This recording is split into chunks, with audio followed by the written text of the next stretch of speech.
السلام علیکم ورحمۃ اللہ وبرکاتہ۔ ان الحمد للہ والصلاۃ والسلام علی رسول اللہ، اما بعد۔ محترم ناظرین کرام اور عزیز طلباء، کتاب تمرین الصرف کے درس میں آپ کا خیر مقدم ہے۔ پچھلے درس میں ہم نے بعض اصطلاحات کا ذکر کیا تھا اور ان میں ایک اصطلاح مجرد اور مزید فی کی بھی آئی۔ مجرد کا معنی یعنی جس میں تمام حروف اصلی ہوں، اور مزید فی کا مطلب یہ ہوتا ہے کہ اس میں کچھ حرف زائد بھی ہوں۔ سوال یہ ہے کہ مزید فی یا مجرد کو ہم کیسے پہچانیں گے؟ تو عربی زبان میں اس کے لیے ایک قاعدہ ہے، ایک اصول، ایک ضابطہ ہے۔ اس ضابطے کو انشاءاللہ العزیز آج کے درس میں پڑھیں گے، اور وہ ضابطہ ہے کلمات کو وزن کرنے کا۔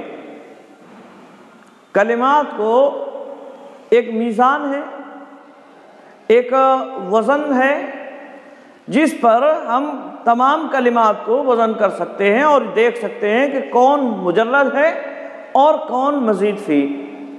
آئی بات سمجھ؟ اس کے لیے ایک اور مزید بات یہ سمجھ لیجئے، عربی زبان میں زیادہ تر حروف 3 حرفی ہوتے ہیں، یعنی 3 حرف زیادہ تر عربی زبان میں ہوا کرتے ہیں۔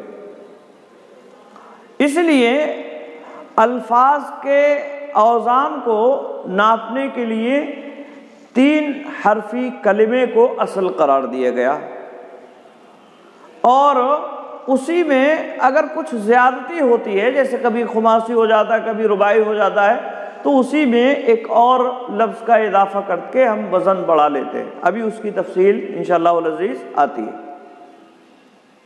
اور آسانی کے لیے فعالہ کو وزن بنایا گیا۔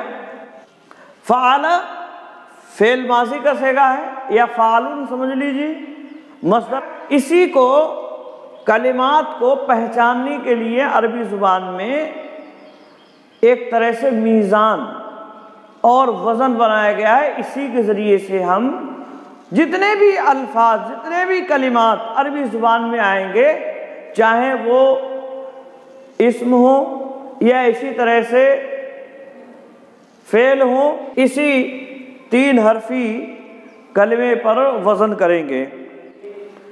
اب افعال میں ثلاثی مجرد ہوگا یا رباعی مجرد ہوگا، ایسے ہی ثلاثی مزید فی ہوگا یا رباعی مزید فی ہوگا۔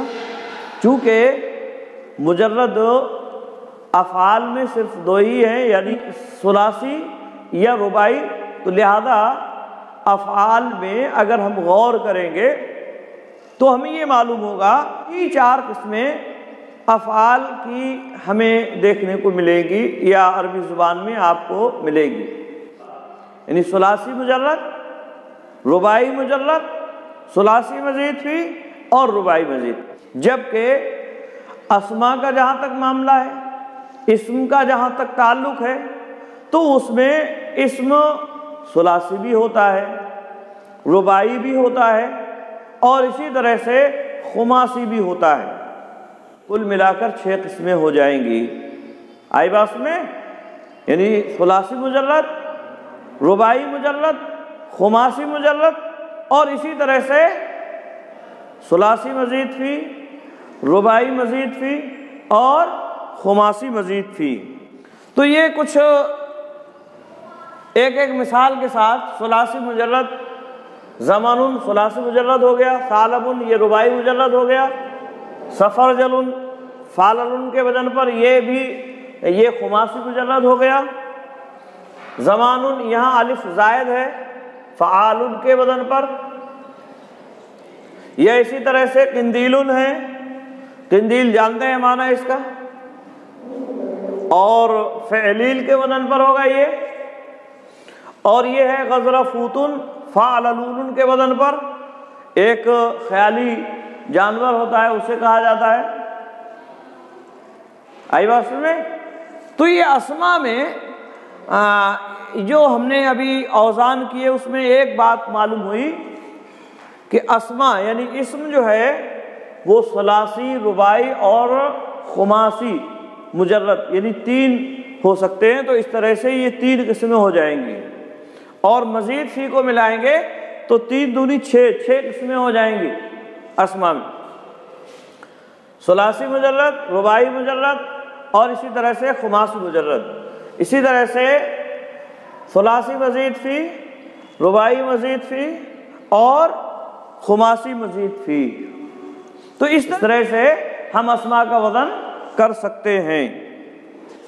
اسی طرح سے ابھی ہم نے پڑھا کہ اگر افعال ہیں تو افعال کا بھی اگر ہم وزن کرنا چاہتے ہیں تو اسی فعلا سے ہی وزن کریں گے، فعلا پر ہی اس کا بھی وزن ہوگا، اور اس کے وزن کرنے کے لیے بھی ہمیں جو بھی کلمہ وزن کرنا ہے اس کو فا، عین اور لام کے جگہ پر رکھنا ہوگا، اور اسی طرح سے ہم نے یہ بھی بتلایا تھا افعال یہ یا تو ثلاثی مجرد ہوتے ہیں یا رباعی مجرد ہوتے ہیں، اسی طرح سے مزید فی بھی ہو جائیں گے، یعنی ثلاثی مزید فی ہوں گے یا رباعی مزید فی، تو اس طرح سے 4 قسمیں ان کی بنیں گی۔ تو ثلاثی مجرد خرجہ فعلا، اور اسی طرح سے مزید فی اس کا بنایا اخرجہ سے افعلا کے وزن پر، دہرجہ فعللا کے وزن پر ہے، تدہرجہ تفعللا، آئی بات سمجھے؟ تو یہ پورا اس کے وزن کرنے کا طریقہ ہے، اور اس طرح سے ہم ثلاثی مجرد ہو یا اسی طرح سے رباعی مجرد ہو یا خماسی ہو یا اسی طرح سے مزید فی، ثلاثی مزید فی یا رباعی مزید فی یا خماسی مزید فی وغیرہ ہو، اس سے ہمیں یہ بات اچھی طرح سے سمجھ میں آ رہی ہے کہ اصل جو میزان ہے وہ فعللا ہے یا فعلن ہے۔ اگر ہمیں کبھی رباعی یا خماسی کلمہ بنتا ہے تو اسی میں ایک لام کا اضافہ کر دیتے ہیں، اور یہ ہو جاتا ہے لام اول، جیسا کہ یہاں ہم نے کیا تو یہ لام اول ہو گیا، یہ لام ثانی ہو گیا، اور اگر خماسی ہے تو لام ثالث ہو جائے گا، آئی بات سمجھیں؟ تو یہ لام کا اضافہ اصل میں کر دیں گے اور بقیہ فعللا ہی پر وزن کریں گے۔ تو یہ چند باتیں وزن سے متعلق آپ کے سامنے رکھی گئیں، امید ہے کہ بات سمجھ میں آ گئی ہوگی۔